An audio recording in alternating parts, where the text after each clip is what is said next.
menjatuhkan pidana terhadap terdakwa dengan pidana seumur hidup. Mantan Kadif Propam Polri, Ferdy Sambo, beserta rekan-rekan yang terlibat dalam pembunuhan Brigadir Yosua Huta Barat telah menjalani sidang tuntutan. Ferdy Sambo mendapat tuntutan hukuman terberat, yakni penjara seumur hidup. Sebagaimana diketahui, ada 5 terdakwa dalam perkara pembunuhan Yosua ini. Mereka adalah Ferdy Sambo, Ricky Rizal, Kuat Maruf, Putri Chandrawati dan Richard Eliezer. Dari hasil pembacaan tuntutan oleh Jaksa Penuntut Umum, Ferdy Sambo mendapat tuntutan penjara seumur hidup. Sedangkan Ricky, Kuat dan Putri dituntut 8 tahun penjara. Kemudian Eliezer dituntut 12 tahun penjara. Apa saja tuntutan hukuman terhadap para pelaku pembunuhan Brigadir Joshua? Simak berikut ini.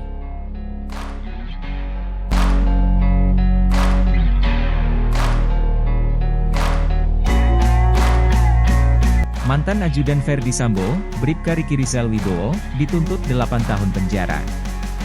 Ricky diyakini terlibat dan secara bersama-sama dengan Ferdy Sambo CS, melakukan pembunuhan berencana terhadap Yosua Huta Barat. Ricky Rizal diyakini melanggar pasal 340 KUHP, junto pasal 55 ayat 1 KUHP.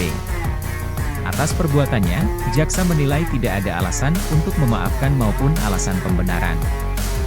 Jaksa juga menilai, terdakwa Ricky Rizal wajib mempertanggungjawabkan perbuatannya, dan dijatuhi hukuman yang setimpal.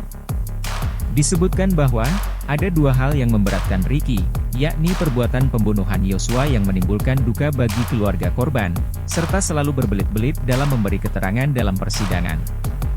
Sedangkan, hal meringankan Ricky yaitu, masih memiliki anak yang masih kecil, yang membutuhkan bimbingan ayah.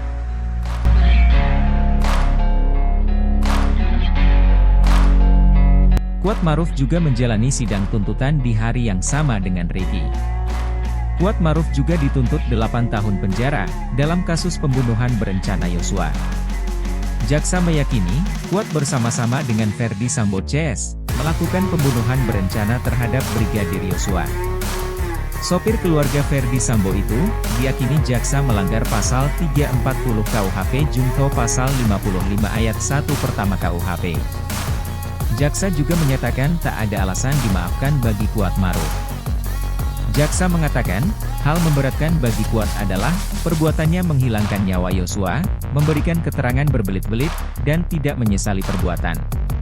Sedangkan hal meringankan adalah Kuat sopan di persidangan, belum pernah dihukum, dan hanya mengikuti kehendak jahat pelaku lain. Jaksa juga mengatakan, Kuat Maruf sudah mengetahui rencana penembakan Yosua. Hal itu terbukti dengan inisiatif dan kehendak sendiri membawa pisau di dalam tas selempangnya.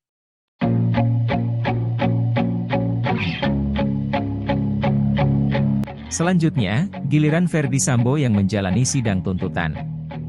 Jalannya sidang tuntutan untuk Sambo dan Putri berselang sehari. Sambo lebih dulu yaitu pada Selasa, 17 Januari 2023. Sambo diyakini jaksa melanggar pasal 340 KUHP junto pasal 55 ayat 1 pertama KUHP.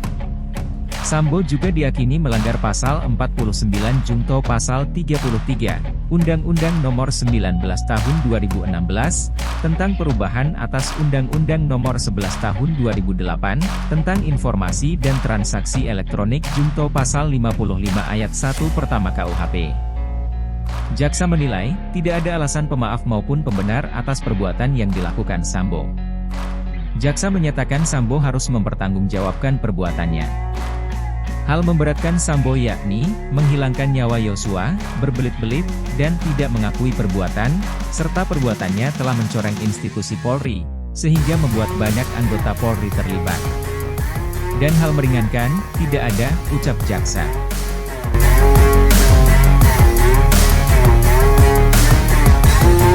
Nasib berbeda dialami Putri Chandrawati.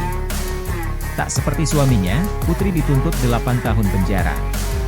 Putri diyakini jaksa bersama-sama dengan Ferdy Sambo CS, melakukan pembunuhan berencana Brigadir Yosua Huta Barat. Putri diyakini jaksa melanggar pasal 340 KUHP junto pasal 55 ayat 1 pertama KUHP. Jaksa menilai tidak ada alasan pemaaf dan pembenar atas perbuatan Putri. Terdakwa wajib mempertanggungjawabkan, dan untuk itu terdakwa harus dijatuhi hukuman setimpal dengan perbuatannya, ucap jaksa. Hal memberatkan Putri ialah, perbuatannya yang mengakibatkan hilangnya nyawa Yosua, hingga tidak menyesali perbuatannya. Hal meringankan adalah Putri sopan, dan belum pernah dihukum.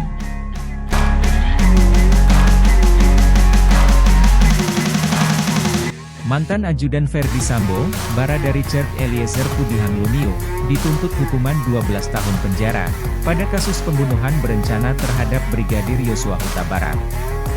Jaksa meyakini, Eliezer dengan sadar dan tanpa ragu merampas nyawa Yosua dengan cara menembak.